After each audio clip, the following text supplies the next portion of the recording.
বাঙালির আজকে বড় দুর্ভাগ্য, অমিত মালব্যর থেকে বাংলা ভাষার বিশ্লেষণ শুনতে হচ্ছে। যদিও বাংলার বিজেপির বাঙালি নেতারাও দিল্লি পুলিশের এই কর্মকাণ্ডতে অ্যাপ্রুভাল দিয়েছেন, অমিত মালব্যকে আর কি দোষ দেব। কিন্তু অমিত মালব্যরা কি জানেন যে বাংলা ভাষার কটা উপভাষা আছে? রাঢ়ী, বঙ্গালী, বরেন্দ্রী, ঝাড়খণ্ডী, কামরূপী, এগুলো কোন ভাষার উপভাষা? অমিত মালব্য কি জানেন?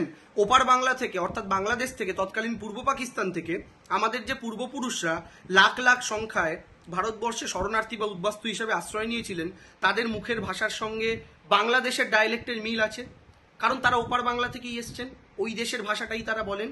ফলে আজকে তারা কয়েক দশক ধরে এপার বাংলায় ভারতবর্ষে থাকতে থাকতে বাংলা ভাষা তো সম্পৃক্ত হয়ে গিয়েছে এদেশীয়দের ভাষা, বাঙালদের ভাষা, সব ভাষা মিলেমিশে।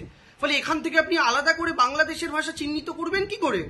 এটা আর কিছুই না, ভারতীয় বাঙালিদের অসম্মান করা, ভারতীয় বাঙালিদের অপমান করা, যেটা বিজেপি ক্রমাগত করে চলেছে।